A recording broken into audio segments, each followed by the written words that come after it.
আল্লাহ নবী, বিশ্ব নবী, মহানবী সাল্লাল্লাহু আলাইহি ওয়াসাল্লাম তিনি আপনার মা আমিনাতুজ জাহরিয়া রাদিয়াল্লাহু তাআলা আনহার পাশে আপনার যখন হাজির করে দেওয়া হলো, মা আমিনা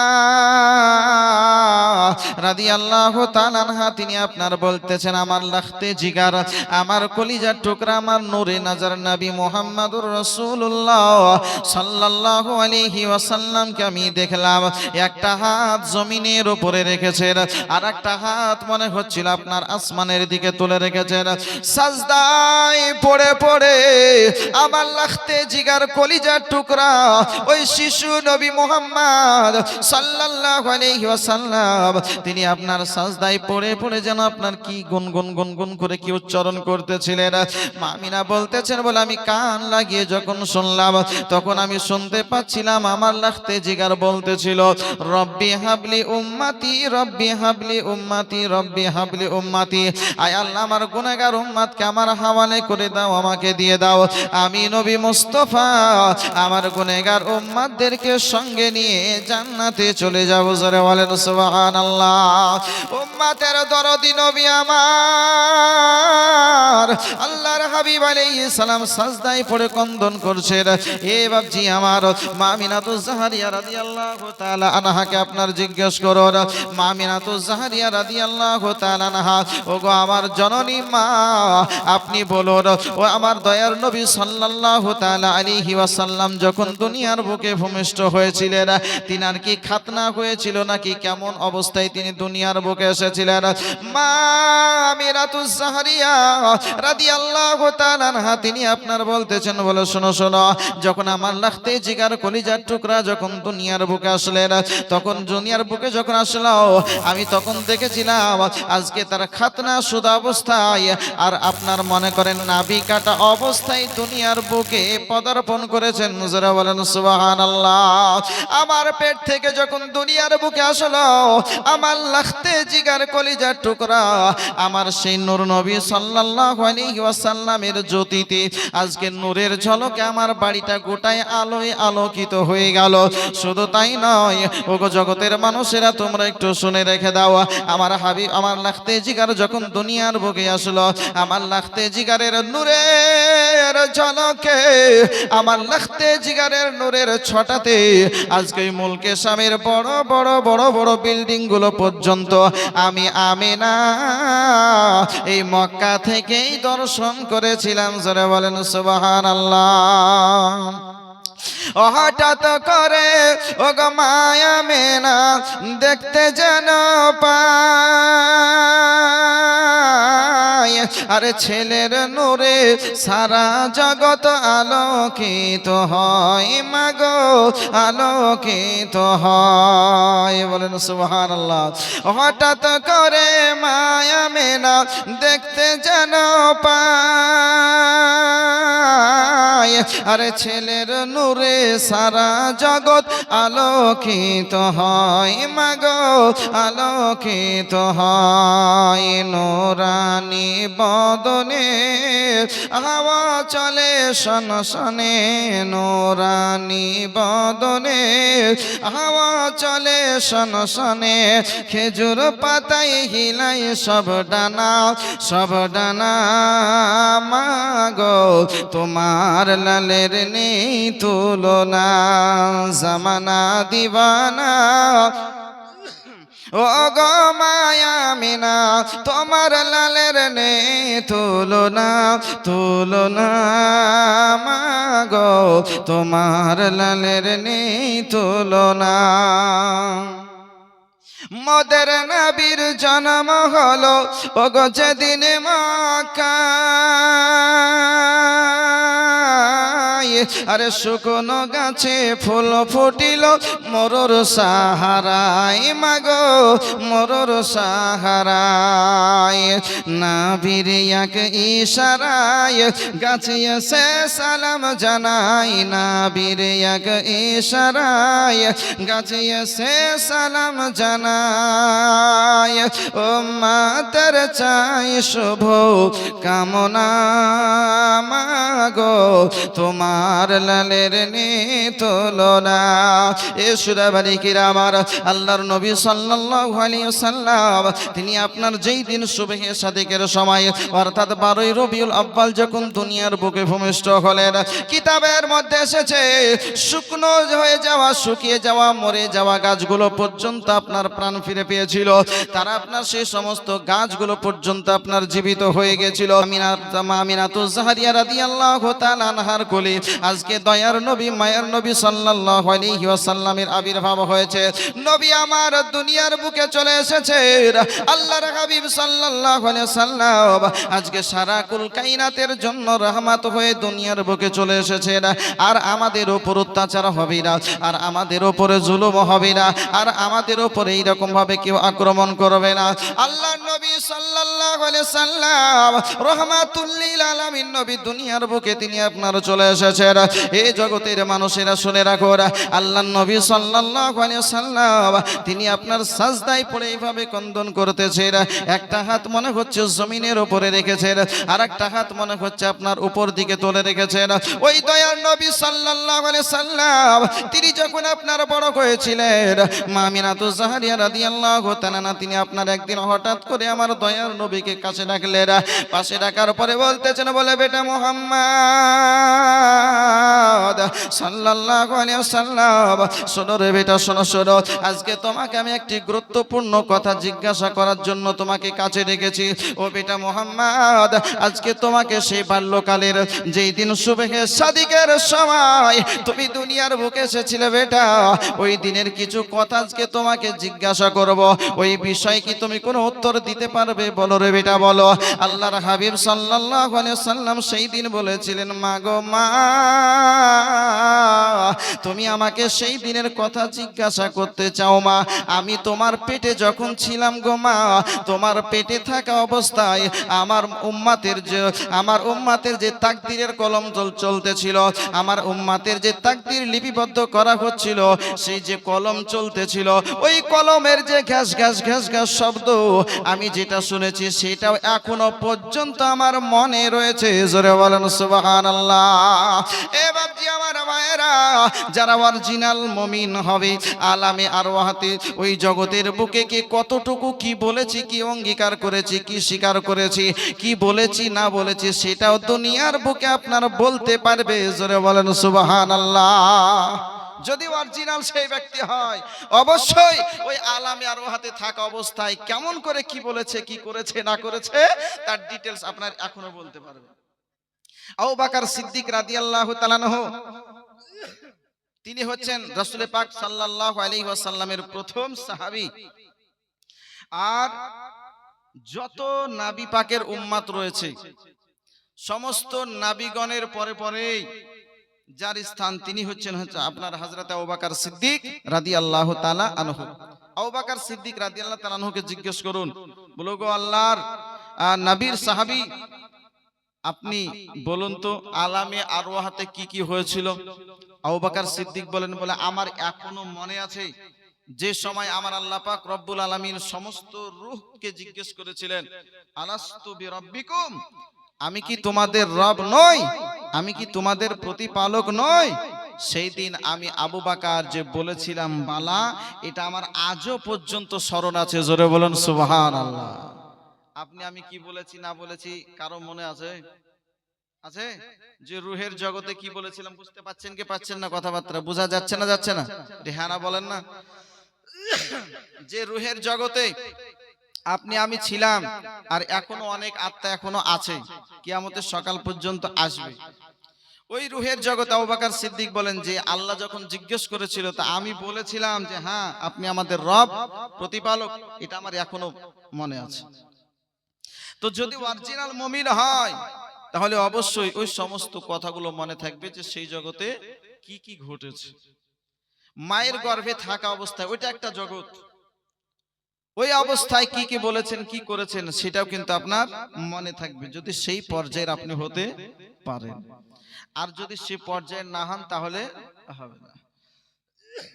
নবী আমার বলছেন, মা তুমি দুনিয়ার বুকে আসার পরের কথা জিজ্ঞেস করছো? আমি তো তোমার গর্ভে যখন ছিলাম, আর সে অবস্থায় কি ঘটেছিল না ঘটেছিল, আর সে মোয়াল্লায় কলম যেখানে লিখতেছিল, তাখতে কলম যে চলতেছিল, আর ঘ্যাস ঘ্যাস ঘ্যাস ঘ্যাস তার যে শব্দ, ওইটা পর্যন্ত আমার এখনো মনে আছে, কেমন করে কলম চলছিল আর কেমন করে আওয়াজটা আমার কানে এসেছিল। জোরে বলেন সুবহানাল্লাহ। আল্লাহর নবী সাল্লাল্লাহু আলাইহি ওয়াসাল্লাম কে আমার মা আমিনা রাদিয়াল্লাহু তাআলা আনহা তিনি আপনার বলতেছেন, বলে বেটা মুহাম্মদ সাল্লাল্লাহু আলাইহি ওয়াসাল্লাম, শোনো রে বেটা শোনো, আমি তোমাকে এতটুকু কথা জিজ্ঞেস করতে চাই রে বেটা, যেই দিন তুমি সবেমাত্র দুনিয়ার বুকে এসেছিলে, একটা হাত জমিনের বুকে রেখেছিলে আর একটা হাত মনে হচ্ছিল উপরের দিকে তুলে রেখেছিলে, কেন জমিনে রাখলে আর কেনই বা একটা হাত উপরের দিকে তুলে রেখেছিলেন? আল্লাহর নবী সাল্লাল্লাহু আলাইহি সাল্লাম তিনি আপনার বলতেছেন, বলে মা জননী, আমি তোমার গর্ভের মাধ্যম দিয়ে দুনিয়ার বুকে এসেছি মা, এটা বাস্তব, কিন্তু আমার আল্লাহ পাক রব্বুল আলামিন আমাকে সারা কুল কায়নাতের জন্য নবী করে রহমত করে দুনিয়ায় পাঠিয়েছেন। জোরে বলেন সুবহানাল্লাহ। আমি যখন দুনিয়ার বুকে আসলাম ওগো মা, তখন মনে হচ্ছিল গোটা পৃথিবীর জমিন সংকুচিত হয়ে আমার কদমের নিচে চলে আসবে। আমি নবী মুস্তাফা সাল্লাল্লাহু আলাইহি ওয়াসাল্লাম তখন জমিনের উপরে হাত রাখার পরে বলেছিলাম, জমিন তুমি আপন জায়গায় স্থির থাকো, তোমাকে হিলানোড়া করতে হবে না, আমি নবী মুস্তাফা তোমার বুকের উপরে অবস্থান করব। জোরে বলেন সুবহানাল্লাহ। আল্লাহর নবী সাল্লাল্লাহু আলাইহি সাল্লামকে মা আমিনা বলতেছেন, বলে বেটা মুহাম্মদ, তাহলে আর একটা হাত কেন তুমি উপরের দিকে তুলে রেখেছিলে বেটা, একবার বলো। আল্লাহর নবী সাল্লাল্লাহু আলাইহি ওয়াসাল্লাম তিনি আপনার বলতেছেন, বলে মা গো, আমি একটা হাত এই জন্য উপরের দিকে তুলে রেখেছিলাম গো মা, মনে হচ্ছিল গোটা আসমানগুলো চূর্ণ বিচূর্ণ হয়ে আমার কদমের নিচে চলে আসবে, আমার কদমে চুমা দিবে। আমি নবী মুস্তাফা সাল্লাল্লাহু আলাইহি ওয়াসাল্লাম আমি ওই হাতখানা উপরের দিকে তোলার পরে আসমানকে বলেছিলাম, আসমান তুমি আপন জায়গাতে স্থির থাকো, একদিন এমন সময় আসবে আমি নবী মুস্তাফা তোমার কাছে পৌঁছে যাব। জোরে বলেন সুবহানাল্লাহ। অদৃশ্যের সংবাদদাতা পয়গম্বর আল্লাহর হাবিব সাল্লাল্লাহু আলাইহি ওয়াসাল্লাম তিনি আপনার বুঝতে পারছিলেন যে আল্লাহ পাক রব্বুল আলামিন আমাকে নবীদের নবী করে দুনিয়ায় পাঠিয়েছেন, একদিন এই রকম অবস্থা আসবে, একদিন এই রকম সময় আসবে আমাকে প্রথম আসমান, দ্বিতীয়, তৃতীয়, চতুর্থ, পঞ্চম, ষষ্ঠ, সপ্তম আসমান ভেদ করে সিদরাতুল মুনতাহা অতিক্রম করে আর সে মহল্লা ছাড়িয়ে আপনার আল্লাহ পাক রব্বুল আলামিনের দিদারে যাব।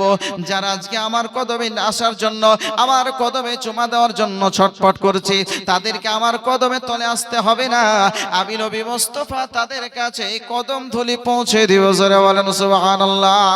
এসরামানিকের আমার আল্লাহর নবী সাল্লাল্লাহু আলাইহি ওয়াসাল্লাম এইভাবে আপনার সময় কাটতে আরম্ভ করলো। একদিন পার হলো, দুই দিন পার হলো, আমরা সকলে আপনার শুনেছি আল্লাহর নবী সাল্লাল্লাহু আলাইহি ওয়াসাল্লাম তিনি আপনার দুগ্ধ পান করেছেন মা গালিবাতু সাদিয়া রাদিয়াল্লাহু তাআলা আনহা।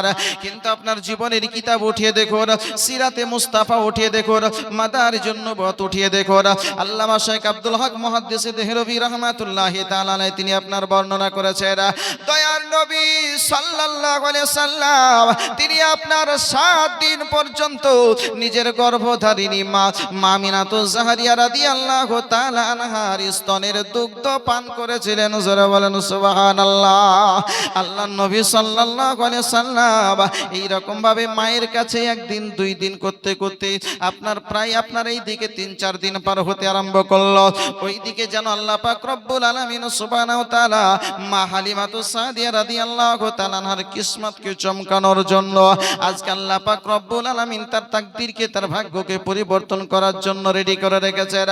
মা হালিমা এমন একজন আপনার মহিলা ছিলেন যার ঘরে আপনার কোনো রকমের উনুন আপনার ঠিকঠাক ভাবে জ্বলতো না। যে সমস্ত ছেলেগুলো, সন্তান ছেলে মেয়ে যে সমস্ত ছিল, তারাও আপনার ঠিকঠাক ভাবে পেট পরিপূর্ণ করে আপনার খাবার জুটতো না। স্বামী স্ত্রী পেট পরিপূর্ণ করে খাবার পেতেন না, অনাহারে ক্ষুধার্ত অবস্থায় রাত্রি আপনার পার হয়ে যেত।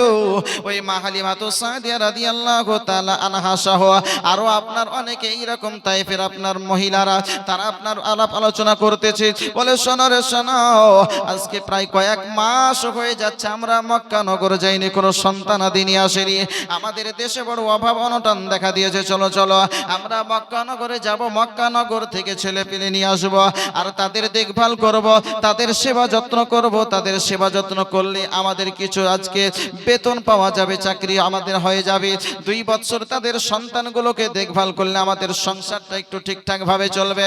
এ মুসলমান, আমাদের এলাকায় সেই প্রথা নাই, সন্তান হলে অন্য কারো কাছে আপনার দুধ পান করার জন্য দিতে হয়, কিন্তু সেই সময়তে আপনার এই রকম নিয়ম নীতির রেওয়াজ আপনার চলতো। সন্তান জন্মগ্রহণ করত মক্কা নগরে, যে সমস্ত সন্তানগুলো তাদেরকে দুধ পান করার জন্য গ্রামের দিকে আপনার পাঠিয়ে দেওয়া হতো। সন্তান জন্মগ্রহণ করত শহরে মক্কা নগরে, আর ওই সমস্ত সন্তানদেরকে আপনার পাঠিয়ে দেওয়া হতো কোথায়? দুধ পান করার জন্য গ্রামের দিকে। মা হালিমাতুস সাদিয়া রাদিয়াল্লাহু তাআলা আনহার বাড়ি হচ্ছে তাইফ, ওইটা গ্রাম্য এলাকা, আর মক্কা হচ্ছে শহর। কিতাবের মধ্যে এসেছে কেন করতেন এটা, আমরা তো করি না, তাই না? আমাদের সন্তান হলে আমাদের মায়েরাই নিজের সন্তানকে দুগ্ধ পান করান, কিন্তু মক্কায় এইরকম হতো কেন? যে সন্তান জন্ম নিল, আর সন্তান জন্ম নেওয়ার পরে মা বেঁচে আছে, মা বেঁচে থাকা সত্ত্বেও আজকে অন্য একজন মেয়েকে আপনার ছেলে বা মেয়ে তুলে দিচ্ছেন, সন্তানকে তুলে দিচ্ছেন, কেন করেছেন? তো লেখকগণ লিখছেন যে ওই সময় কেন শহরে আপনার বিভিন্ন জায়গার মানুষ আসে, মনে করে নেন কলকাতা, এটা একটা বাংলার বড় একটা শহর, পশ্চিমবঙ্গের বড় একটি শহর হচ্ছে কলকাতা। ওই কলকাতা শহরে বাঙ্গাল, কিন্তু আপনি কলকাতা চলে যাবেন, ওখানে আপনি হিন্দি পাবেন, ওখানে ইংলিশ ম্যান পাবেন, ইংল্যান্ডের মানুষ পাবেন, ইরাকের পাবেন, ইরান, বিভিন্ন জায়গার আপনি ওখানে মানুষ পাবেন। তো মক্কা হচ্ছে এমন একটি কেন্দ্রবিন্দু জায়গা, এমন একটি জায়গা যেখানে বিভিন্ন জায়গার মানুষ আসার পরে একত্রিত হতো, আর তাদের ভাষার ঠিক থাকতো না। এই জন্য লেখকগণ লিখেছেন যে তখনকার রেওয়াজ এটাই ছিল যে সন্তান মক্কা নগরে জন্মগ্রহণ করলে ওই সন্তানকে আপনার গ্রামের দিকে পাঠিয়ে দিত। কেন? যে গ্রামের একটাই ভাষা, ওখানে এরকম খিচড়ি পাকা মানুষ যায় না, বিভিন্ন ধরনের মানুষ যায় না, যারা থাকে তাদেরই আপনার এই ভাষাটা চলে, আর স্ট্যান্ডার্ড ভাষা, হাই কোয়ালিটির ভাষা আপনার শিখতে পারে। আর গ্রামের আবহাওয়া শহরের তুলনায় অনেক আপনার ভালো, গ্রামের আবহাওয়া শহরের আবহাওয়ার তুলনায় অনেক আপনার ভালো। এই জন্য আপনার সন্তানদের কি করতো, এই শহর বাদ দিয়ে গ্রামে আপনার লালন পালন করার জন্য পাঠিয়ে দেওয়া হতো। মা হালিমাতুস সাদিয়া রাদিয়াল্লাহু তাআলা আনহা বাড়ি হচ্ছে তায়েফে। তায়েফের মহিলারা তারা আপনার এইরকম আলাপ আলোচনা করছে, চলো যাই, আগামীকাল যাব, যাওয়ার পরে সন্তান নিয়ে আসবো, তাদের দেখভাল করলে, তাদের সেবা করলে, তাদের খিদমত করলে, বাচ্চাদের দেখভাল করলে কি হবে, আমরা কিছু বেতন পাবো, টাকা পয়সা পাবো। এটাই আপনার নিয়ম ছিল যে সন্তানদের দুগ্ধ পান করানো হতো, আর মাসে মাসে তাদেরকে পয়সা দিয়ে দেওয়া হতো, বেতন দিয়ে দেওয়া হতো। তো মা হালিমা রাদিয়াল্লাহু তাআলা দেখছেন যে তারা বসে কিছু আলাপ আলোচনা করছে। তো মা হালিমা বলছেন, কি ব্যাপার, তোমরা কি আলোচনা করছো? বলে এটাই আলোচনা করছে যে আগামীকাল আমরা মক্কা যাব সন্তান মানে ছেলে বা মেয়ে আনতে, যে তাদের দেখভাল করব, খিদমত করব, তাদের সেবা করব, তার বিনিময়ে আমরা কিছু বেতন পাবো, যার দ্বারা আমাদের সংসারটা একটু ঠিকঠাক ভাবে চলবে। দেখবেন যারা সাংসারিক মেয়ে হয়, যাদের বুদ্ধি ভালো হয়, তারা আপনার চায় যে স্বামীর ইনকাম কিছু হোক আর আমার কিছু হোক, সংসারটা যেন গুছিয়ে ঠিকঠাক ভাবে চলে, তাই তো ভাবছি নাকি? যারা একটু বুদ্ধিমতী হয়, স্বামী কিছু রোজগার করবে, জমি জায়গায় খাটুক, ব্যবসা বাণিজ্য করুক, আর বাইরে খাটুক, স্বামী কিছু রোজগার করবে, এই মেয়েটা বাড়িতে বসে কাঁথা সেলাই করে হোক, বিড়ি বেঁধে হোক, আরো কিছু করে হোক, সে চেষ্টা করে সংসারটাকে গুছিয়ে নিয়ে থাকা, তাই না? যারা বুদ্ধিমতী হয়। আর কিছু কিছু মেয়ে দেখবেন এইরকম, সে চায় শুধু রং তামাশা করতে, স্বামী ইনকাম করে নিয়ে আসুক আর আমার আশা পূরণ করুক, তাই না? আবার কিছু কিছু মেয়ে আপনার এইরকম আছে, দেখবেন যে স্বামী আছে আপনার বিদেশে, স্ত্রীর মুখে হাসি ফোটার জন্য, ছেলে মেয়ের মুখে হাসি ফোটার জন্য আছে বাইরে, সৌদিতে, আপনার কুয়েতে, বিভিন্ন জায়গাতে, অনেক দূরে আছে, 2 বছর ধরে আপনার পড়ে আছে, অক্লান্ত পরিশ্রম করছে, দেশের মায়াকে ছেড়ে দিয়ে, বিবি বাচ্চার মায়া ছেড়ে দিয়ে নিজে একদম ইয়াতিমের মতন পড়ে আছে, গোলামের মতন কাজ করছে।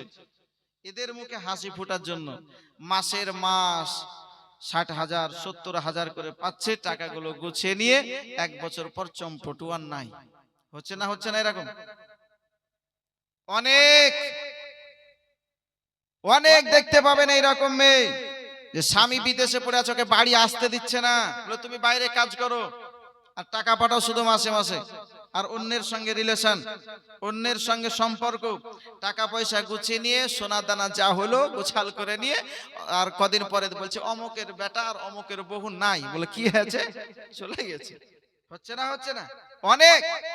বেরাদারানে মিল্লাত ইসলামিয়া মা হালিমাতুস সাদিয়া রাদিয়াল্লাহু তাআলা আনহা, তিনি আপনার দেখছেন কিছু মেয়ে আপনার বসে আলাপ আলোচনা করছে যে আগামীকাল যাব, একটা ছেলে নিয়ে আসব, তার সেবা যত্ন করলে, খিদমত করলে আমরাও কিছু পয়সা পাবো, আমাদের স্বামীরাও কিছু রোজগার করবে, আমাদের সংসারটা ঠিকঠাক ভাবে চলবে। মা হালিমা বলছেন, আচ্ছা তোমরা যখন যাবা তো আমাকে একটু সাথে নিয়ে যাও, সঙ্গে নিয়ে যাও। বলে যাবা, সবাই তো যাবে, তুমিও যাবা? বলে আচ্ছা ঠিক আছে, কারণ আমি এই জন্য বলছি যে আমি তোমাদের থেকে একটু গরিব, হয়তো তোমরা অবহেলা করতে পারো। দেখবেন যাদের মাথা চিকন, গরিব মানুষকে পাত্তা সহজে দেয় না, দেয়? যাদের মাথাটা চিকন, মাথা চিকন মানে মাথায় তেল মাখা চিকন না, যাদের আল্লাহ অর্থ দিয়েছে ওই রকম মানুষ দেখবেন, যাদের গরিব মানুষ যে সমস্ত আছে, তো গরিব মানুষগুলো যদি যায় তো ওই সমস্ত মানুষকে আপনার সহজে পাত্তা দেয় না। অনেক মানুষ এইরকম আছে, বাড়ি কোনো ভিক্ষুক গিয়েছে, যাওয়ার পরে আওয়াজ দিচ্ছে, চাইছে কিছু, তো বাড়ি ভিতরে বলছে বলো নাই, বলে দাও কেউ নাই, কেউ নাই বলছে, আবার আওয়াজও আসছে, বুঝতে পারলেন না কথা? কেউ নাই, তো কেউ নাই বললো, তো আওয়াজটা কে দিছে? বুঝতে পারলেন না কথা? ভিক্ষুক গিয়েছে গেটে, বলছে কেউ নাই, তো কেউ নাই, তো আওয়াজটাকে এমনি বাড়ি থেকে আওয়াজ আসছে নাকি এমনি অটোমেটিক? এই যে অবস্থা, বেরাদারানে মিল্লাত ইসলামিয়া, তো মা হালিমাতুস সাদিয়া রাদিয়াল্লাহু তাআলা আনহা, তিনি আপনার বলছেন, এই জন্য বললাম যে তোমাদের মাথাটা একটু চিকন, আমি গরিব মানুষ, আমাকে রেখে যেও না, আমাকে একটু সঙ্গে নিয়ে যাবা। তোমরা যদি নিয়ে আসো কোনো পুত্র সন্তান, কোনো মেয়ে সন্তান, কন্যা সন্তান, তো আমিও কোনো না কোনো সন্তান নিয়ে আসবো, তাদের দেখভাল করব, আমারও কিছু পয়সা হবে, আমাদের সংসার তো ঠিকঠাক ভাবে চলে না, আমরাও ঠিকঠাক ভাবে খেতে পাই না, তো যদি একটু হয় তাহলে সংসারটা একটু ঠিকঠাক ভাবে চলবে। মা হালিমাতুস সাদিয়া রাদিয়াল্লাহু তাআলা আনহা, তিনি আপনার এইভাবে তাদের সঙ্গে আলাপ আলোচনা করলেন, সবাই যেন আপনার রাজি হয়ে গেল। বলতেছে, বলে হালিমা, আগামী কাল সকাল বেলায় আমরা রওনা হয়ে যাব। হালিমা, তুমি যদি যেতে চাও তাহলে তুমিও প্রস্তুতি নিয়ে আমাদের সঙ্গে চলে যাবে। আমাদের একটি বিশাল কাফেলা, তারা আপনার কি করবে, ওই রকম মক্কার দিকে রওনা হয়ে যাবে। মা হালিমাতুস সাদিয়া রাদিয়াল্লাহু তাআলা আনহা, তিনি আপনার এই রকম ভাবে যখন আপনার তাদের সঙ্গে আলাপ আলোচনা কমপ্লিট হয়ে গেল, বাড়ি আপনার চলে আসলেন, ঘরে চলে আসলেন, নিজের স্বামীকে ডাক দেওয়ার পরে বলতেছেন, স্বামী গো, আজকে এই রকম ভাবে তায়েফের কিছু মহিলারা আলাপ আলোচনা করলো, আগামী কালকে তারা সন্তান আনার জন্য মক্কা নগরে যাবে, আজকে তার যদি দেখভাল করা যায়, তার যদি সেবা করা যায়, কিছু বেতন পাওয়া যাবে, টাকা পয়সা পাওয়া যাবে, আমাদের সংসারটাও ঠিকঠাক ভাবে চলবে। হুজুর, ওগো আমার মাতার মুকুট স্বামী, আপনি একটু শুনুন, আমারও মনে হয় তাদের সঙ্গে যদি আমরাও যাই, যাওয়ার পরে যদি কোনো সন্তান নিয়ে আসে, তার যদি দেখভাল করি, অবশ্যই আমাদেরও সংসারটা ঠিকঠাক ভাবে চলবে। স্বামী আপনার বলতেছে, বলে হালিমা, তোমার কি মাথা খারাপ হয়েছে নাকি না তোমার মাথা ঠিক আছে, একবার বলো। বলতেছে, বলে স্বামী গো, কিসের জন্য আপনি এই রকম কথা বলতেছেন? বলুন বলুন বলোরা। বলতেছে বলে আমাদের নিজেদের তো খাবার ঠিকঠাক ভাবে হয় না, তোমার কোলে যে সন্তান রয়েছে আব্দুল্লাহ, তারই তো তুমি পেট পরিপূর্ণ করে দুধ পান করাতে পারো না। সারা সারা রাত্রি কান্না করতে করতে রাত্রি অতিবাহিত হয়ে যায়। ওই গ্রামের মহিলারাই তোমার কাছে সকালবেলায় অভিযোগ নিয়ে আসে, হালিমা তোমার ছেলেকে ঠিকঠাক ভাবে কেন খেতে দাও না? এমন কান্না করে, কন্দন করে, যার আওয়াজ আমাদের ঘুম আসে না। ও হালিমা, আজকে তুমি কোন কথা বলতেছো? কিসের জন্য এরকম কথা বলতেছো? আবার আরো একটা সন্তানকে নিয়ে আসার পরে আমাদের বিপদ কি তুমি বাড়াবে নাকি বলো? হালিমা বলতেছে বলে স্বামী গো, আমার মনে হয় যদি সন্তানটা নিয়ে আসি তো ভালো হবে। এইভাবে দিনের বেলায় আপনার আলাপ আলোচনা হচ্ছে, স্বামী আপনার কোনো মতেই রাজি হয় না, কারণ তিনি বুঝতে পারছেন আমরা একজন গরিব মানুষ, নিজেদেরই খাবার হয় না। আরো একটা মেম্বার যদি বেড়ে যায়, আরো একজন ব্যক্তি যদি বেড়ে যায়, তাহলে তার খাবারের জোগাড় করা আমাদের দ্বারাই আরো সম্ভব হবে না, কষ্ট হয়ে যাবে। অতএব এই কাজটা আমাদের দ্বারাই করা উচিত হবে না। মা কালিমাতুস সাদিয়া রাদিয়াল্লাহু তাআলা আনহা, তিনি আপনার স্বামীকে রাজি করতে পারলেন না। দিন আপনার অতিবাহিত হয়ে গেল, সন্ধ্যা লেগে গেল, রাত্রি বেলায় যখন ঘুমিয়ে গেছেন, সবাই গভীর ঘুমে আপনার ঘুমিয়ে রয়েছেন। এমন অবস্থায় হঠাৎ করে মা কালিমাতুস সাদিয়া রাদিয়াল্লাহু তাআলা আনহা, তিনি আপনার মনে করেন স্বপ্ন যোগে দর্শন করতেছেন। কে যেন মা হালিমাকে আসার পরে বলতেছে, গো হালিমা, হালিমা, আজ যদি তোমার ভাগ্যের পরিবর্তন করতে চাও রে হালিমা, তাহলে তুমি সকালবেলায় মক্কা চলে যাবে, আর মক্কা থেকে একটি পুত্র সন্তান নিয়ে আসবে। হালিমা, তোমার ভাগ্যের পরিবর্তন ঘটে যাবে, তোমার দরিদ্রতা থাকবে না, তোমার অভাব থাকবে না, তোমার কোনো এইরকম ভাবে অসুবিধা আরো হবে না, তোমার ভাগ্যের পরিবর্তন হবে। হালিমা, তুমি একটি সন্তান মক্কা থেকে নিয়ে আসবে। মা হালিমা রাদিয়াল্লাহু তাআলা আনহা, তিনি আপনার স্বপ্নটা দেখার পরে যেন আপনার ঘুম ভেঙে গেল। ঘুম ভাঙার পরে স্বামীকে ডাক দিচ্ছেন, বলে স্বামী গো, আজকে পরে একটি আশ্চর্য স্বপ্ন দেখলাম গো স্বামী।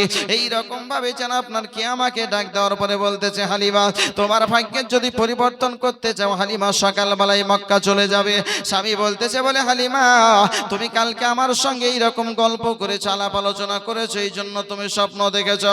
মা কালিমাতুস সাদিয়া রাদিয়াল্লাহু তাআলা আনহা, স্বামীকে আপনার কয়েকবার বলার পর যখন আপনার রাজি করতে পারলেন না, আবার ঘুমিয়ে গেছেন, আবার পূর্বের মতন একই রকমই আপনার স্বপ্ন দেখতেছে এরা। আবার স্বামীকে বললেন, আবার স্বামী যেন আপনার অস্বীকার করে দিলেন, যেতে আপনার রাজি হলেন না। তৃতীয়বার আবার যেন মা হালিমাতুস সাদিয়া রাদিয়াল্লাহু তাআলা আনহাকে স্বপ্ন যোগে দেখানো হলো। বলতেছে বলে, হালিমা, হালিমা, তোমার যদি ভাগ্যের পরিবর্তন করতে চাও রে হালিমা, তাহলে আগামীকাল যে কাফেলা যাবে মক্কার দিকে সন্তান আনার জন্য, ওই কাফেলার সঙ্গে তুমিও চলে যাবে, আর তুমি একটা পুত্র সন্তান নিয়ে আসবে, সেবা করবে, দেখভাল করবে, আর তার ওসিলাতে আমার আল্লাহ তোমার ভাগ্যের পরিবর্তন করে দিবে। নজরে বলেন সুবহানাল্লাহ। মা কালিমাতুস সাদিয়া রাদিয়াল্লাহু তাআলা আনহা, তিনি আপনার এইরকম ভাবে তৃতীয়বার স্বামীকে যখন বললেন, স্বামী আপনার রাজি হতে বাধ্য হয়ে গেল। নিশ্চয় হতে পারে এটা আল্লাহ পাক রব্বুল আলামিনের কোনো ইশারা রয়েছে। আপনার সকাল হয়েছে, সবাই যখন আপনার কাফেলা তৈরি করে আপনার উটনিদেরকে খাইয়ে আপনার রেডি করে নিয়ে প্রস্তুত করে নিয়ে আপনার যখন মক্কার দিকে রওনা হয়েছে, মা কালিমাতুস সাদিয়া রাদিয়াল্লাহু তাআলা আনহা, তিনি আপনার নিজের স্বামীকে নিয়ে, নিজের কোলের সন্তানকে নিয়ে আপনার উটের উপরে আরোহণ করে ওই সমস্ত কাফেলার সঙ্গ দিয়েছেন। তিনিও যাবেন মক্কায়, মক্কায় যাওয়ার পরে কোনো একটি সন্তান নিয়ে আসবেন, তার সেবা করবেন। এই মন্তব্য নিয়ে তিনি আপনার যখন আপনার তাদের সঙ্গে রওনা হয়েছেন, হাইরে তাকদীরের হাইরাঙ্গি, আল্লাহ পাক রব্বুল আলামিন মা কালিমাতুস সাদিয়াকে এতটাই দারিদ্রতা, আপনার এতটাই গরিব করেছিলেন। মা হালিমা নিজেও যেমন খেতে পেতেন না, মা হালিমা নিজেও যেমন আপনার এইরকম ক্ষীণ হয়ে গিয়েছিলেন, তার স্বামীও যেমন ক্ষীণ হয়েছিলেন, ওই রকমই আপনার মনে করেন তার পশু যেইগুলো ছিল, উট থেকে আরম্ভ করে, বকরি থেকে আরম্ভ করে, তারাও আপনার এইরকম ক্ষীণ হয়ে গেছিল, দুর্বল হয়ে পড়েছিল। মা কালিমা রাদিয়াল্লাহু তাআলা আনহা ওই উটনির ওপরে যখন চড়েছেন, উটনির ওপরে চড়ার পরে আপনার নাকিল ধরে যখন টান দিয়েছেন, উটনি আপনার চলতেছে বটে, কিন্তু 10 কদম চললে 10 কদম চলার পরে যেন আবার মনে হচ্ছে বসে যায়, আবার 10 কদম চলে আবার বসে যায়, আবার 10 কদম চলে আবার বসে যায়। কিন্তু বাকি যারা চলতেছে তাদের উটনিগুলো যেন এত দুর্বল না, তাদের উটনিগুলো হচ্ছে সবল। দ্রুতগামী গতিতে তারা আগের দিকে ছুটতেছে, আগের দিকে ছুটতেছে। যত আগে যাওয়া যাবে তত ভালো সন্তানগুলো আমরা দখল করতে পারবো। যত বড় বড় বিল্ডিং এ যত ধনী ঘরের সন্তান হবে, ওই ধনী ঘরের সন্তানটা নিয়ে নিলে আমরা বেতন, অর্থ, টাকা পয়সা, পুরস্কার বেশি পাবো। সবাই এই চিন্তা ভাবনা নিয়ে, এই টেনশন নিয়ে আপনার আগে আগে ছুটছে, আগে আগে ছুটছে যে যত তাড়াতাড়ি পারা যাবে আগে পৌঁছাতে হবে। কিন্তু মা হালিমা তিনিও চেষ্টা করছেন, কিন্তু তিনি চেষ্টায় ব্যর্থ হচ্ছেন। কেন? যে তিনি যে সাওয়ারির উপরে চড়ে আছেন, সেই সাওয়ারটা বড় দুর্বল, সে উটনিটা হচ্ছে বড়ই দুর্বল, এত দুর্বল যে না খেয়ে খেয়ে খেয়ে খেয়ে দুর্বল হয়ে পড়েছে। নিজের দেহ এবং তার সাওয়ারিকে নিয়ে যে চলবে এই রকম সে ক্ষমতা তার মধ্যে আর অতটা নেই। 10 কদম চলছে আবার বসে যাচ্ছে, 10 কদম চলছে তো আবার বসে যাচ্ছে। এটা অর্ধত্ব পথ নয়, বেশ কয়েকশো কিলোমিটার পথ। তাইফ থেকে মক্কা, তাইফ থেকে মক্কা বেশ কয়েকশো, প্রায় 3 থেকে 400 কিলোমিটারের পথ। এতটা পথ অতিক্রম করতে হবে। প্রায় আপনার মনে করে নেন ভগবানগোলা থেকে কলকাতা হচ্ছে আপনার 200 কিলোমিটার, এর ডবল। এতটা পথ আপনার দুর্বল সওয়ারির উপরে আরোহণ করে যাওয়া তো খুব কম কথা নয়, আপনার কয়েকদিন লেগে যাবে। মা হালিমা তো সাদিয়া রাদিয়াল্লাহু তাআলা আনহা, তিনি আপনার দেখছেন সবাই আগে বেরিয়ে গেল আর তিনি আপনার পিছে পড়ে যাচ্ছেন। তো মনটা বড় খারাপ, মনটা খারাপ যে যে স্বপ্ন আমাকে দেখানো হলো এই ছেলে মনে হয় আর পাবো না। বুঝতে পারছেন না? আর পাবো না, কারণ তারা তো ছুটে চলে যাচ্ছে আর আমি তো তার গতিতে যেতে পাচ্ছি না, তাহলে তারা নিয়ে নেবে, আমি তো আর পাবো না, পিছে পড়ে আছে। কিন্তু আল্লাহ পাক রব্বুল আলামিন যার তাকদিরে লিখে দিয়েছেন সে অবশ্যই সেটাই পাবেন, এর এদিক ওদিক হবে না। জোরে বলেন সুবহানাল্লাহ। মা হালিমা তো সাদিয়া রাদিয়াল্লাহু তাআলা আনহা, তিনি আপনার পিছে পড়ে আল্লাহ পাক রব্বুল আলামিনকে বলতেছেন, মাবুদ তুমি আমাকে এতটাই দুর্বল করেছো, এতটাই অসহায় করেছো গো মাওলা। মাবুদ আজকে সবাই বেরিয়ে গেল, আমি হালিমা তো যেতে পারলাম না, আমি হয়তো সেই সন্তান পাবো না যে সন্তানটা আমাকে স্বপ্ন যোগে দেখানো হয়েছিল। মা হালিমা তো সাদিয়া রাদিয়াল্লাহু তাআলা আনহা, তিনি আপনার পিছে পিছে পিছে পিছে চলছেন। রাস্তা আপনার বেশ কিছুটা এখনো বাকি রয়েছে।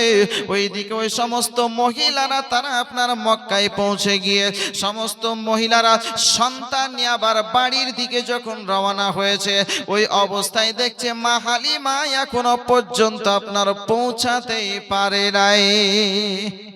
মা হালিমা এখন আপনার পৌঁছাতে পারে না, তারা ছেলে পিলে নিয়ে তারা আপনার ঘুরে পড়েছে বাড়ির দিকে। মা হালিমা টুকটুক টুকটুক করে আপনার চলছেন, আল্লাহর কাছে দোয়া করছেন, আল্লাহ আমি কি পাবো না, আমি কি পাবো না।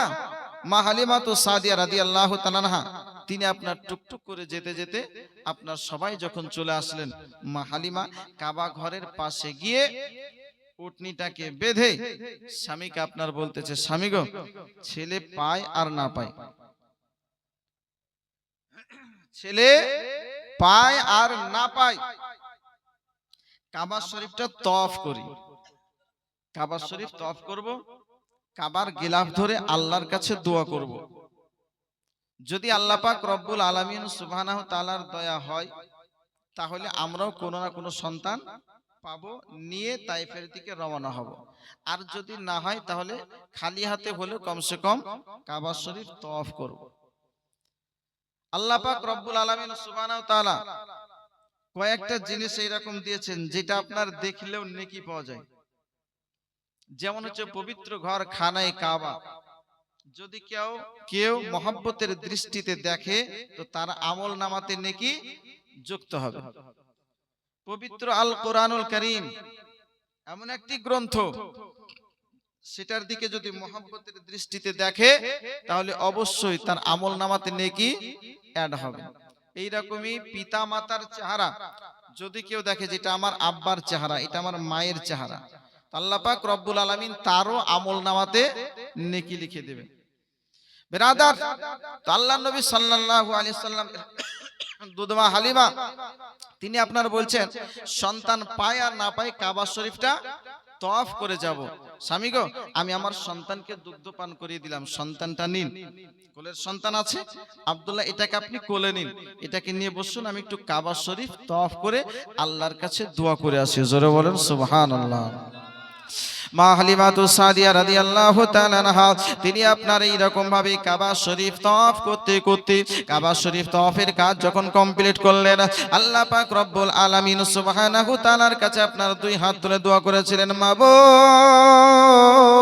মাওলা, আজকে সন্তান নেব মনে করে তায়েফ থেকে মক্কা নগরে এসেছিলাম, তায়েফ থেকে মক্কা নগরে এসেছি, আজকে সন্তান নেব মনে করে মাওলা, আজকে সবাই সন্তান নিয়ে ফিরে চলে গেল, আমি হালিমা আমি কি সন্তান পাবো না? এইভাবে কাবা শরীফের গিলাফ ধরে তিনি আপনার ক্রন্দন করতেছিলেন। আবেগে কান্নাটা আস্তে আস্তে যেন আপনার উঁচু হয়ে যায়। ওই কাবা শরীফের পাশে আপনার কাবা শরীফের মোতাওয়াল্লি আমার দয়ার নবীর দাদা আব্দুল মুত্তালিব তিনি আপনার অবস্থান করতেছিলেন। আব্দুল মুত্তালিব রাদিয়াল্লাহু তাআলা আনহু তিনি আপনার কান্নার আওয়াজ শুনে বলতেছেন, বলে কাবা শরীফের গিলাফ ধরে কি ক্রন্দন করতেছো বলো, আজকে কিসের জন্য ক্রন্দন করতেছো, তুমি কি কিছু হারিয়ে ফেলেছো বলো? মা হালিমা বলতেছে, বলো হুজুর আমি কোন জিনিস হারাই নাই, আমার নাম হলো হালিমা, আমি তায়েফ থেকে এসেছি সন্তান নেব মনে করে, কিন্তু আজকে সবাই সন্তান নিয়ে চলে গেল, আমি হালিমা আমি সন্তান পেলাম না।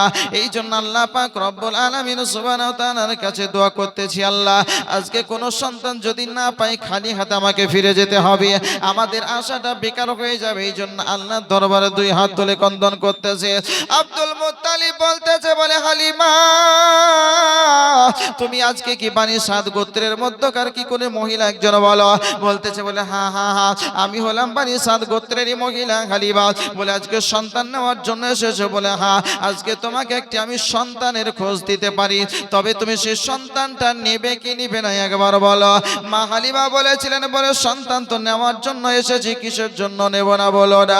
বলে এই জন্য তোমাকে বলে দিচ্ছি, তোমার পূর্বে যে সমস্ত মহিলারা তায়েফ থেকে এসেছিল তারা আসার পরে সন্তানটাকে কোলে নিয়েছে, বুকের সঙ্গে জড়িয়েছে, সব করেছে, চুমা দিয়েছে, আদর করেছে, কিন্তু যেমন শুনেছে ওই সন্তানের পিতা দুনিয়ার বুকে বেঁচে নাই, ওই সন্তানটাকে সঙ্গে সঙ্গে তার মায়ের কোলে ফিরিয়ে দিয়েছে।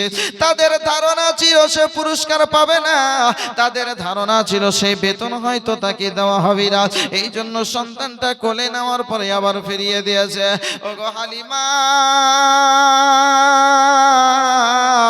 আজ তুমি কি সেই সন্তানটা নিবে নাকি একবার বলো বলো বলো।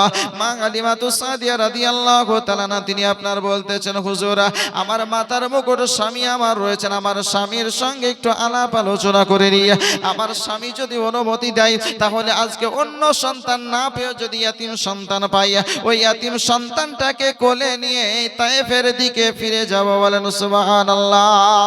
মা হালিমাতুস সাদিয়া রাদিয়াল্লাহু তাআলা আনহা তিনি আপনার নিজের স্বামীকে জিজ্ঞাসা করে নিয়ে আপনার অনুমতি নিয়ে বলতেছেন, বলে হ্যাঁ হুজুর নেব। আজকে সমস্ত বায়োডাটা জানার পরে আপনার আব্দুল মুত্তালিব বলতেছেন, বলে হালিমা শোনো শোনো, আজকে তুমি সেই সন্তানটা যদি নিতে চাও একবার কাবা শরীফের ছাদের উপরে তাকিয়ে দেখো। বলে হ্যাঁ হুজুর। বলে কাবার ছাদের দিকে তাকালাম, বলে কাবার ছাদের উপরে যেই রঙের পতাকা উড়ছে, এই সাদা রঙের যে পতাকাটা দেখতে পাচ্ছ, এই রকম পতাকা দেখবে যে বাড়ির উপরে উড়বে, ওই বাড়িতেই সেই সন্তানটা রয়েছে। যারা বলেন সুবহানাল্লাহ। মা হালিমাতুস সাদিয়া রাদিয়াল্লাহু তাআলা আনহা তিনি আপনার এই পতাকাটা দেখার পরে হাঁটতে আরম্ভ করলেন, টুকটুক করে চলতে আরম্ভ করলেন। মা মিনাতুস সাদিয়া রাদিয়াল্লাহু তাআলা আনহার ঘরে যাওয়ার পরে টক টক করে আওয়াজ দেয়। মা হালিমা বলতেছেন, বলে কে গো, বাড়ির বাইরে থেকে কিসের জন্য আওয়াজ দিচ্ছ একবার বলো। মা হালিমাতুস সাদিয়া রাদিয়াল্লাহু তাআলা আনহা বলতেছেন, বলো শোনা, আমি তায়েফ থেকে এসেছি সন্তান নেব মনে করে, আমি খোঁজ পেয়েছি তোমার ঘরে নাকি একটি পুত্র সন্তান সন্তান রয়েছে, আজকে তোমার সন্তানটা নেওয়ার জন্যই আমি এসেছি।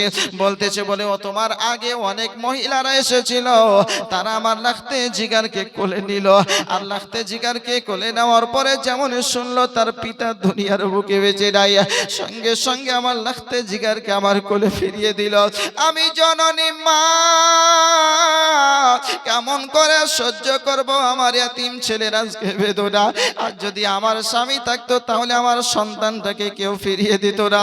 অন্য সন্তান নিয়ে যেমন তারা ফিরে গিয়েছিল, ওই রকমই এই সন্তানটাকেও নিয়েও তারা সেই রকম ভাবেই ফিরে যেত তায়েফের দিকে, কিন্তু তা না করে আমার কোলে বারবার ফিরিয়ে দিয়েছে।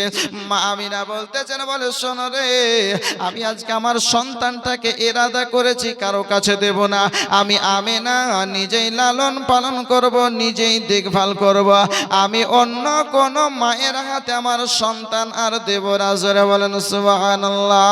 মা আমিনা কান্দে গাইরে, মা আমিনা কান্দে গাইরে নবী কোলে করিয়া, কে বাজাবে আমার সোনার লালকে লইয়া, কে বাজাবে আমার সোনার লালকে লইয়া। মায়া মেনা কান্দে গাইরে, মায়া মেনা কান্দে গাইরে নবী কোলে করিয়া, কে বাজাবে আমার সোনার লালকে লইয়া, কে বাজাবে আমার সোনার লালকে লইয়া। আরে দায়েরা যত এলো নগরে,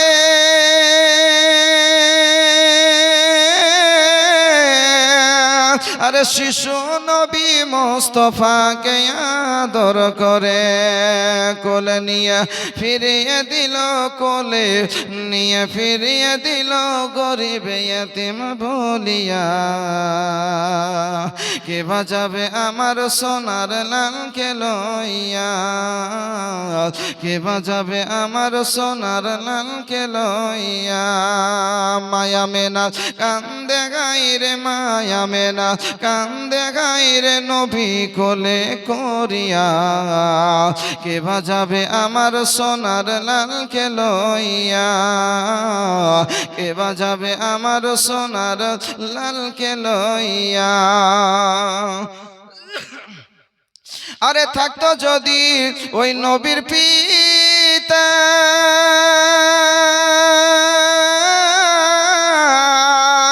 হাজার দুঃখ এলেও তারে লাগতো না ব্যথা, তাহার কথা বলতে গিয়ে তাহার ওগো কথা বলতে গিয়ে কলিজা যায় ফাটিয়া, কে বাজাবে আমার সোনার লালকে লইয়া, কে বাজাবে আমার সোনার লালকে লইয়া।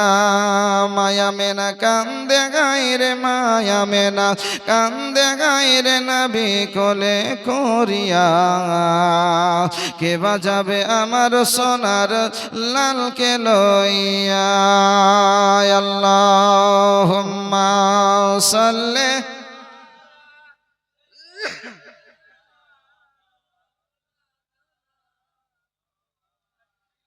ওয়ালা আলি সাইয়্যিদিনা মুহাম্মাদ সাল্লি আলা মুহাম্মাদিন।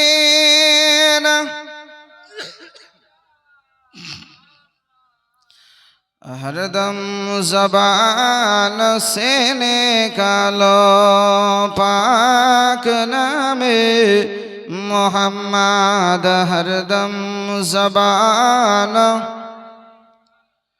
शफीआना मोहम्मद सल्लल्लाहु ताला अलैहि वसल्लम। तो मामिना तो ज़ाहरिया রাদিয়াল্লাহু তাআলা না বলছেন বোন আর আমি কাউকে দেব না, কারণ যে কোলে নিল সে আবার আমাকে ফিরিয়ে দিল, এইরকম একজনও ছিল না যে কোলে নেওয়ার পরে নিয়ে যাব এই চিন্তা ভাবনা নিয়েছিল।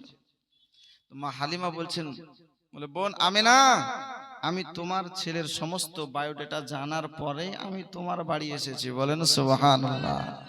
না জেনে তোমার বাড়ি আসেনি। বলে কেমন? বলে আমি তোমার শ্বশুর আব্বার কাছ থেকে সব খবর পেয়েছি যে তোমার ছেলের পিতা নাই, জানার পরে আমি তোমার কাছে এসেছি, হ্যাঁ যে তোমার ছেলে নেব, তোমার সন্তান নেব। বলে তাই? বলে হ্যাঁ। মা আমিনাতুজ জাহারিয়া বলছেন যাও গেটটা খুলে দাও। উম্মে আইমানকে নির্দেশ দিলেন, গেট খুলে দিলেন। মা হালিমা যখন বসলেন, আল্লাহ নবী সাল্লাল্লাহু আলাইহি ওয়াসাল্লাম মনে হচ্ছে মা হালিমা রাদিয়াল্লাহু তাআলা আনহার ঘ্রাণ পেয়ে তিনি আপনার মনে হচ্ছেন বড় বড় নিঃশ্বাস নিচ্ছেন, চোখ খুলে মা হালিমার দিকে দেখছেন, জোরে বলেন সুবহানাল্লাহ। আর মুচকে মুচকে হাসছেন, মনে হচ্ছে যে নবী আমার চাইছেন যে খুব তাড়াতাড়ি আমি মা হালিমার কোলে চলে যাব। বলেন সুবহানাল্লাহ। আগে যে সমস্ত মেয়েরা এসেছিল তাদের কাছে যাওয়ার জন্য এই রকম ইচ্ছা নবী আমার প্রকাশ করেননি। আসলে নবীর ইচ্ছাই ছিল না যে আমি তাদের কাছে যাব বা তাদের ঘরে যাব। আল্লাহ নবী সাল্লাল্লাহু আলাইহি সাল্লাম তিনি মা হালিমার ঘরে যাবেন। মা হালিমাকে নবীর খিদমতের জন্যই নিযুক্ত করা হয়েছে। আল্লাহ নবী সাল্লাল্লাহু আলাইহি ওয়াসাল্লাম তিনি আপনার মনে মনে ভাবছেন যে মা হালিমার কোলে আমি যাব। তো মা হালিমা তো সাদিয়া রাদিয়াল্লাহু তাআলা আনহা নবী মুস্তাফার মুচকি হাসি দেখে তিনি আপনার বলছেন যে আমিনা যদি অনুমতি দাও তাহলে তোমার লাখতে জিগারকে তোমার সন্তানকে আমি একটু কোলের উপরে তুলবো। বলেন সুবহানাল্লাহ। মা আমিনা রাদিয়াল্লাহু তাআলা আনহা বলেন ঠিক আছে নাও। শিশু বাচ্চা, শিশু নবী, 7 দিনের সন্তান আল্লাহ নবী সাল্লাল্লাহু আলাইহি ওয়াসাল্লাম তিনি আপনার শুয়ে আছেন বিছানায়। মা হালিমা রাদিয়াল্লাহু তাআলা আনহা তিনি আপনার দয়ার নবী মুস্তাফা সাল্লাল্লাহু আলাইহি ওয়াসাল্লামকে কোলের উপরে তুলে নিলেন। যেমনই কোলের উপরে তুলেছেন, মা হালিমা বলছেন যে আমার স্তনে কোনো দুগ্ধ ছিল না, আমার স্তনের দুগ্ধ শুকিয়ে গেছিল। কিন্তু যখন নবী মুস্তাফা সাল্লাল্লাহু আলাইহি ওয়াসাল্লামকে কোলের উপরে নিলাম তো আমার স্তনে দুগ্ধ আসলো।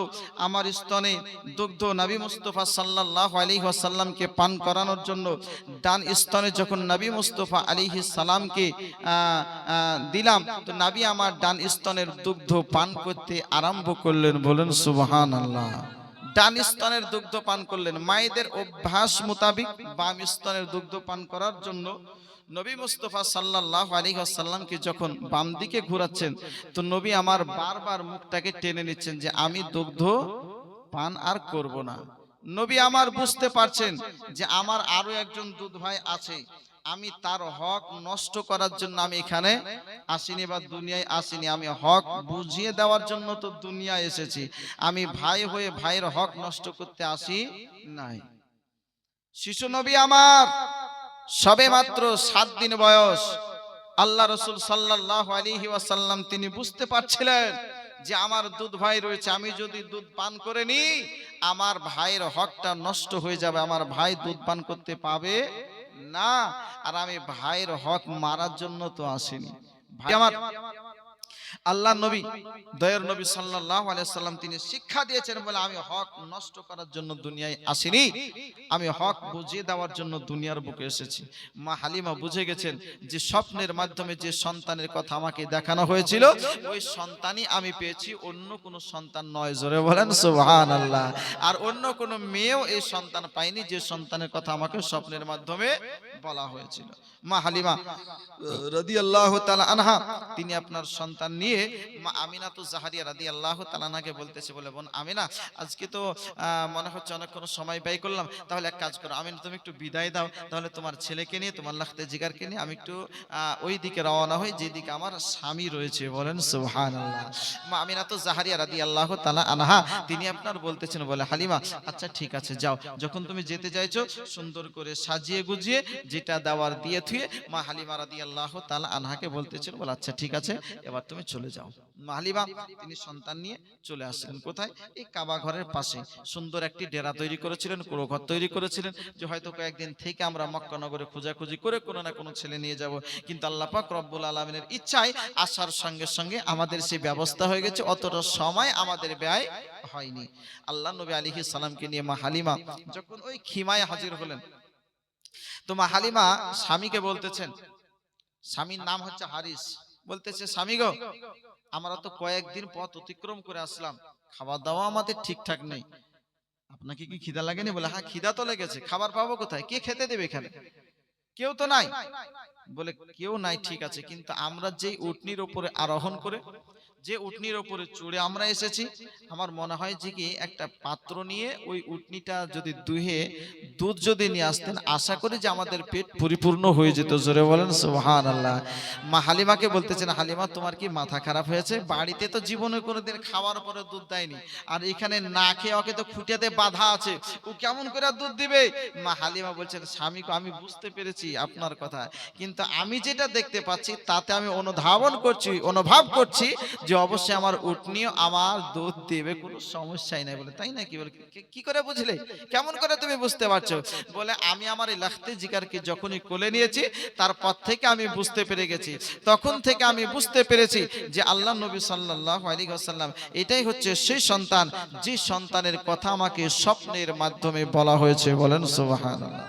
আল্লাহ নবী সাল্লাল্লাহু আলাইহি ওয়াসাল্লামের দুধমা হালিমা যখন বললেন তিনার স্বামী পাত্র নিয়ে যেমন উটনির কাছে যাচ্ছেন, তো বাস্তব ওই রকমই যে পাত্র নিয়ে গেছেন ওই পাত্র পরিপূর্ণ হয়ে গেছে, আর সেই পাত্রে দুধ ধরে না। দুধ পান করে সন্ধ্যা লেগে গেছে, রাত্রি অতিক্রম করে সকালবেলায় আবার রওনা হয়েছে। যখন উটনির উপর আরোহণ করেছেন, আল্লাহ নবী সাল্লাল্লাহু আলাইহি ওয়াসাল্লামকে কোলের উপরে তুলে নিয়ে ওই উটনির শরীরে মনে হচ্ছে জান ফিরে পেয়েছে। যেই উটনি আপনার চলতে পারছিল না, ওই উটনি মনে হচ্ছে আকাশের দিকে তাকিয়ে আল্লাহর সঙ্গে মনে হচ্ছে কি যে কথা হলো, আল্লাহ পাক রব্বুল আলামিনের সঙ্গে কথোপকথন হচ্ছে। আল্লাহ তোমার লাখ লাখ শুকরিয়া যে তোমার শ্রেষ্ঠ নবী নূর নবী সাল্লাল্লাহু আলাইহি ওয়াসাল্লামকে সাওয়ারি হিসাব আমি পেয়েছি। এই উটনির শরীরে এতটাই ক্ষমতা আসলো যে উটনি আপনার এত দ্রুত দৌড়তে আরম্ভ করেছে, যে সমস্ত মহিলারা আগে বেরিয়েছিল তাদেরকে এবার অতিক্রম করে তাদেরকে ছেড়ে এবার যেন এই উটনি আপনার চলতে আরম্ভ করেছে। ওই তাইফের মহিলারা বলছে, এ হালিমা একটু দাঁড়াও দাঁড়াও দাঁড়াও, কি ব্যাপার, তুমি কি সাওয়ারি চেঞ্জ করেছো নাকি? মা হালিমা দাঁড়িয়ে গেলেন, বলে কি বলছো? আমি তো চেঞ্জ করিনি, দেখো ওই উটনিটাই রয়েছে যে উটনি যাওয়ার সময় ছিল। বলে তোমাকে যে সেই সময় তুমি চলতে পারছিলে না আর এখন তোমাকে থামা যাচ্ছে না, ব্যাপারটা কি? বলে শোনো, আমি যে সাওয়ারি আমার উপরে রয়েছে, আমার কাছে রয়েছে, আমার কোলে রয়েছে, ওই নবী মুহাম্মদ সাল্লাল্লাহু আলাইহি ওয়াসাল্লামের ওসিলায় তিনারি বাদাউলতে আমার সমস্ত জিনিসের মধ্যে বরকত হয়ে গেছে। জোরে বলেন সুবহানাল্লাহ। আল্লাহর নবী বিশ্ব নবী মহানবী সাল্লাল্লাহু আলাইহি ওয়াসাল্লামকে কোলে নিয়ে মা হালিমাতু সাদিয়া বলতেছেন, শোনো গো, আজকে সন্তানের বাদৌলতে, সন্তানের ওসিলায় আজকে এরকম ভাবে আমার উটনিরও জান ফিরে পেয়েছে, দৌড়তে আরম্ভ করেছে। মা হালিমাতু সাদিয়া রাদিয়াল্লাহু তাআলা আনহা আজকে সবাইকে পেছে রেখে দিয়ে তিনি আপনার চলতে আরম্ভ করলেন। যখন নিজ আপনার বাসভবনে নিজ গৃহে যখন আপনার পৌঁছে গেছেন, মা হালিমা রাদিয়াল্লাহু তাআলা আনহা আমার দয়ার নবী সাল্লাল্লাহু আলাইহি ওয়াসাল্লামকে আপনার যখন ঘরের ভিতরে রাখছেন, মা হালিমাতু সাদিয়া বলতেছেন, বলো শোনো, যেই দিন থেকে আমি নবী মুহাম্মদ সাল্লাল্লাহু আলাইহি ওয়াসাল্লামকে বাড়ি নিয়ে এসেছি, জীবনে কোনোদিন বাতি বা কুপি জ্বালানোর প্রয়োজন পড়েনি। বলেন সুবহানাল্লাহ। আল্লাহ নবী বিশ্ব নবী মহানবী সাল্লাল্লাহু আলাইহি ওয়াসাল্লামের নূরে আজকে গোটা বাড়িটা যেন আলোয় আলোকিত হয়ে থাকতো, গোটা ঘরটা যেন আপনার আলোয় আলোকিত হয়ে থাকতো। আলাদা করে লাইট জ্বালানোর কোনো প্রয়োজন হতো না। আমার ছেলেরা কেউ কান্না করতো না, সবাই পেট পরিপূর্ণ করে দুগ্ধ পান করার পরে আপনার বিছানায় শুয়ে থাকতো। মা হালিমা রাদিয়াল্লাহু তাআলা আনহা আমার দয়ার নবী সাল্লাল্লাহু আলাইহি ওয়াসাল্লামের খিদমতে এইভাবে আপনার সময় পার হয়ে যায়। হঠাৎ করে কিছু মানুষ আপনার আসার পরে, কিছু মেয়ে আসার পরে মা হালিমাতু সাদিয়া রাদিয়াল্লাহু তাআলা আনহার কাছে আপনার উপস্থিত হয়েছে। মা হালিমাতু সাদিয়া রাদিয়াল্লাহু তাআলা আনহাকে বলতেছো, গো হালিমা, তোমার বাড়িতে আল্লাহ কত সুখ দিয়েছে যে আজকে আগে তো তোমার বাড়িতে উনুন জ্বালার মতন কোনো, আজকে তোমার বাড়িতে বাতি জ্বালার মতন কোনো তিল জড়তো না, আজকে বাতি জ্বালার মতন কোনো সামর্থ্য থাকতো না। আজকে অন্ধকারে রাতের পর রাত তুমি কাটিয়ে দিতে হালিমা। আজ কয়েকদিন থেকে দেখছি তোমার বাড়িতে এরকম ভাবে বাতি বন্ধ হয় না, লাইট বন্ধ হয় না। তোমার বাড়ির লাইটের ছটাতে আজকে মনে মনে হচ্ছে আমাদের ঘুমটাও যেন ঠিকঠাক ভাবে হয় না। আর তোমার ছেলেরা যারা কান্না করতো, মেয়েরা যারা কান্না করতো, আর কিসের জন্য কান্না করে না, কান্না কিসের জন্য বন্ধ, চুপচাপ থাকে, স্তব্ধ থাকে বলো? মা হালিমা বলতেছেন, বলে শোনো গো, আমি সত্য কথা তোমাদেরকে একটু বলে দিই। যেই দিন থেকে নবী মুহাম্মদ সাল্লাল্লাহু তাআলা আলাইহি ওয়াসাল্লামকে নিয়ে এসেছি, সেই দিন থেকে আমার বাড়িতে বাতি জ্বালার কোনো প্রয়োজন পড়েনি। বলেন সুবহানাল্লাহ। ওই নবী মুহাম্মদ সাল্লাল্লাহু আলাইহি ওয়াসাল্লামের আজকে নূরের ঝলকে আমার গোটা বাড়িটা আলোয় আলোকিত হয়ে থাকতো। সাল্লাম তিনি যখন থেকে মা হালিমার ঘরে এসেছেন, তখন থেকে মা হালিমা বলেন যে আমার বাড়িতে বাতি জ্বালা আর প্রয়োজনই পড়েনি। ওই নবী মুস্তাফা সাল্লাল্লাহু আলাইহি ওয়াসাল্লামের নূরের ঝলকে, নূরের আলোয় আলোকিত হয়ে থাকতো আমার ঘর। আর যেই দিন থেকে নবী মুস্তাফা সাল্লাল্লাহু আলাইহি ওয়াসাল্লামকে নিয়ে এসেছি, সেই দিন থেকে আমার বাড়িতে অভাব কি জিনিস এটা আর বুঝতেই পারিনি। যে সমস্ত ছাগলগুলো দুধ দিত না, তারাও দুধ দিতে আরম্ভ করেছে। যাদের স্তনগুলো শুকিয়ে গেছিল, নবী মুস্তাফা আলাইহিস সালামের আসার কারণে, নবী মুস্তাফার বরকতে আজকে ওই ছাগলগুলো নেই, বকরিগুলো না আপনার দুধ দিতে আরম্ভ করেছিল। আল্লাহ